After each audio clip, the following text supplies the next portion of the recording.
The marble walls of the Senate chamber gleamed under the polished brass sconces, their cold beauty silently bearing witness to centuries of thunderous arguments, whispered deals, and history forged in voices raised and silenced. On this particular afternoon, a storm was brewing, not of weather, but of will. A humid tension clung to the room like breath on glass. The air itself seemed to crackle with anticipation, thick with the scent of old wood, sweat, and stubborn pride. Reporters in the gallery leaned forward, cameras clicking, pens trembling. A sea of eyes watched from the shadows. At the center of it all stood two people worlds apart in age, belief, and bearing, yet locked in a moment that would burn itself into the political consciousness of the nation.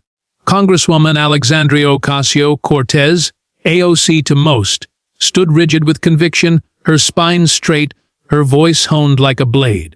Every line on her face was carved from fire and frustration, the weight of a generation bristling in her shoulders.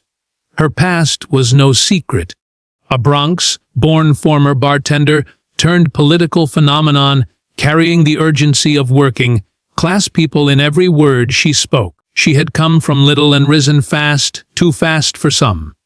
To many, she was the future. To others, a warning. Across the chamber, Senator John Kennedy of Louisiana leaned back in his chair like he had all the time in the world. He spoke slowly, like a man who savored his words, letting the molasses of the South drip from each syllable.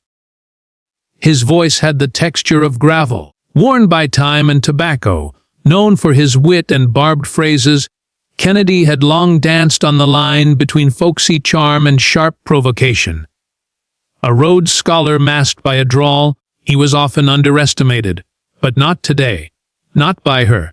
It began with a hearing, ostensibly about fiscal reform, but inevitably about much more. The debate turned toward climate funding and corporate subsidies. AOC leaned forward, knuckles white on the table.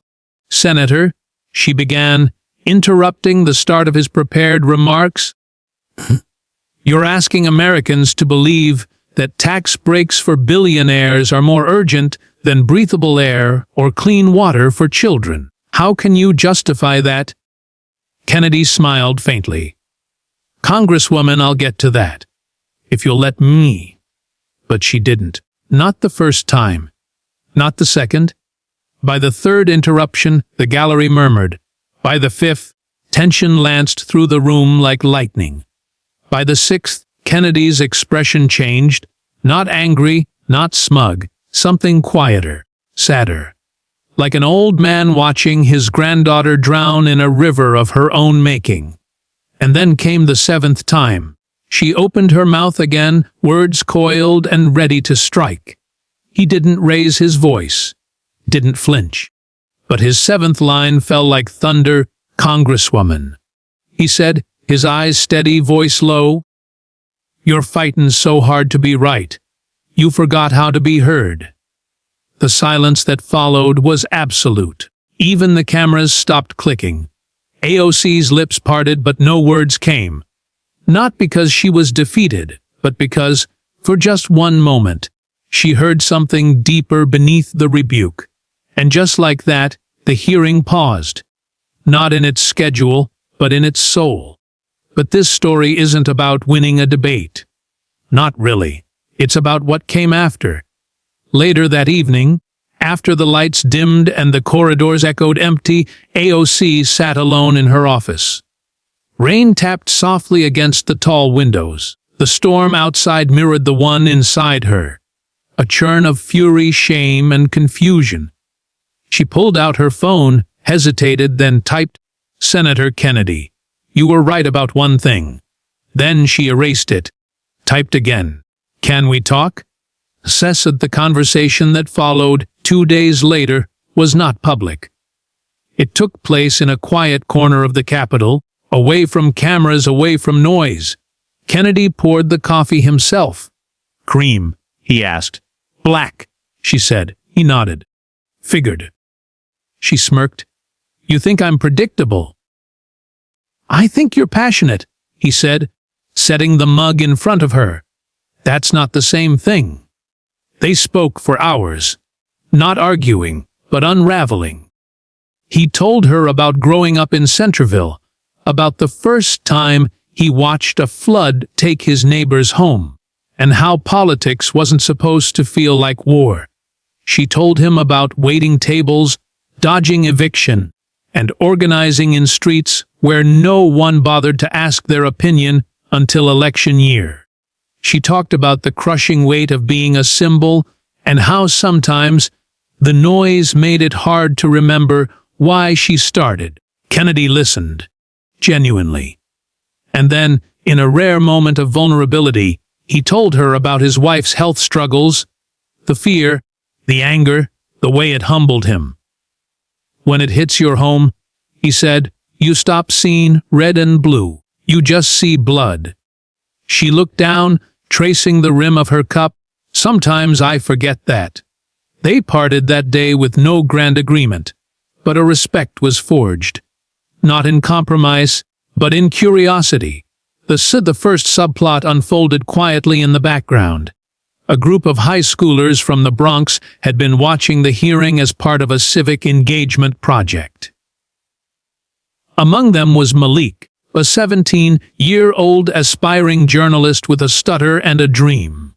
He wrote a blog post that night titled, "When Passion Meets Patience: Why Listening Matters," dissecting the exchange between AOC and Kennedy with insight that stunned even his teachers. The post went viral. Malik's piece landed on AOC's desk a week later. She read it 3 times. "Maybe," she whispered. "This is what politics is really for." The second subplot followed Kennedy's chief of staff, Daniel, a young Republican who had been battling his own private grief. His father, a coal miner in West Virginia, had just been diagnosed with terminal black lung. Daniel had always dismissed climate policy as coastal elitism, until he saw his father wheezing in a hospital bed, hooked up to machines. He began drafting a new proposal, quietly, carefully, focused on sustainable economic transitions for mining towns. He hesitated to share it, fearing backlash. But something about the Kennedy-AOC meeting cracked him open. He handed the draft to the senator one evening, heart pounding. Kennedy read it, then looked up. "It's time," he said.